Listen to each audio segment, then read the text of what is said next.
So I'm in Kabul at the moment, and I thought I'd just show you what we have to wear as women nowadays. I'm going to remove it now, you can see it, but we have to wear the black niqab and cover ourselves completely. That's the new Afghanistan. I mean, it's kind of heartbreaking to be here. I've been coming here since 1988.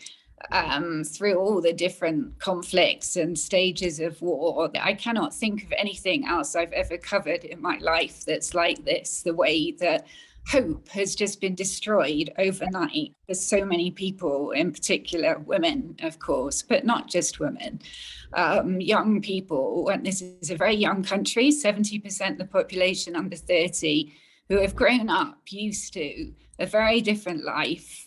This is a very different country to when the Taliban took over before, when Afghanistan was very isolated from the world. The main problem of Afghanistan was not human rights, lack of democracy, Islamic extremism, terrorism.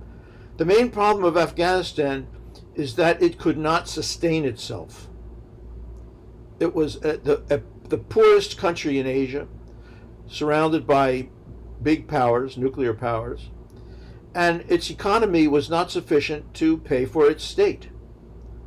And we were building institutions in Afghanistan using money and training, and never spent a moment thinking how we would sustain those institutions when the US and the rest of the international community that was there left. And our leaders made all kinds of promises to Afghans that perhaps they made them sincerely, I don't know, but at the time they made those promises, I at least knew that they would never be able to keep them.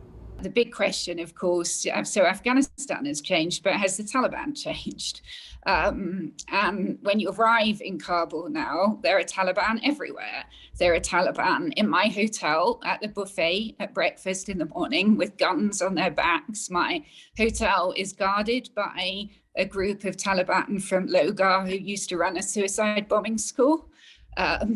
Today, I was at the state broadcaster, Afghan radio and TV, and they're all sitting there terrified. They had 50 presenters, of which more than half were women. Of course, none of the women now can come to work. The men overnight have had to go from many of them were wearing Western clothes. Now they're having to wear turbans and Islamic dress. Their programming, apart from news, is all Islamic programming. And they said they were absolutely terrified because they feel like they were the voice, because they're the state broadcaster, they were the voice of the last governments and did lots of anti-Taliban reporting. And all of a sudden, they are now their bosses at the Taliban. And they've no idea what's going to happen to them. And that's the thing. There's so much uncertainty. And Biden may say today that, and Trump said, we're only there to fight terrorists, but we signed a bilateral security agreement with Afghanistan, in which we said we would fight shoulder to shoulder with Afghanistan, stand for democracy, blah, blah, blah, etc. And Karzai refused to sign it, I have to say to his credit, because it was a lie. Because the Afghans interpreted that as meaning that they had a binding commitment from the United States. But the United States does not give binding commitments. The United States does what's in its interest. And we've seen that that's happened. We left Afghanistan a few days before Kabul's fall, because I was seeing what was really happening around the country. Province after province was falling to the Taliban, and I was in constant contact with the journalists that we had trained over the past 20 years, IWPR, in different parts of Afghanistan, on what was really happening. Since I left Afghanistan, I have been in contact on their situation, and also IWPR has been trying to give them support and provide them with support letters so they can apply for those new visa schemes. Do you think that the withdrawal from Afghanistan then signals a sort of withdrawal of the U.S. from international community leadership that was inevitable in the case of Afghanistan, in your view, and maybe inevitable elsewhere? When the United States sent troops into Afghanistan in 2001, the economy of the United States, as measured in price parity, whatever, PPP, purchasing power parity, was 4 times larger than the combined economies of China, India, Russia, Pakistan, and Iran. Today, the economy of the United States is slightly smaller than the combined economies of all of those countries. Okay, that is a very fundamental shift in international power, which is not dependent on any administration, is not dependent on any decision by the United States. It is just a reality. And it's a reality to which the United States is having great difficulty coming to grips. The fact is, NATO and our allies are just not that relevant to Afghanistan. The countries that are relevant to Afghanistan are China, Russia, Iran, Pakistan, and perhaps India, though India has been marginalized to some extent, even by its old friend Russia. And so I'm saying this is a systemic change in the international system, which is even more pronounced in this region, which is as far from the United States as you can get, a landlocked country in the heart of the Eurasian continent, surrounded by, nuclear powers, Russia, China, Pakistan, and then Iran, which is not a nuclear power, but we act as if they're going to become one. Almost everybody that I'm friends with are either in hiding or have left the country. I have endless heartbreaking meetings with people in hiding, again today at lunch, women who were, trying to make a difference for their country, who are now completely terrified that they're going to be targeted because of what they're doing. And I have to say, for all the talk of the evacuation and all the people that were got out, it seems to me that most of the people who are most at risk are still here. The biggest problem, I think, for the Taliban at the moment is there's no money and nobody's been paid. The state broadcaster where I just was, they haven't been paid for 2 months.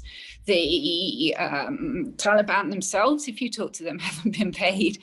There is no money. There's a street not far from here where people are selling all their belongings, basic things, irons, kettles, mattresses, anything to get a little bit of money just to be able to feed their family. It's a really desperate situation. Personally, I do not trust the Taliban, whatever they say, but I think they should be given time because they have been in power just for a few weeks. And again, there was a discussion about the changes in Taliban.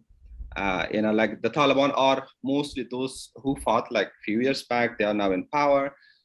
But still, the situation, the current situation, the current context have forced the Taliban to change or will force them to change because it's not the Afghanistan which was 20 years back.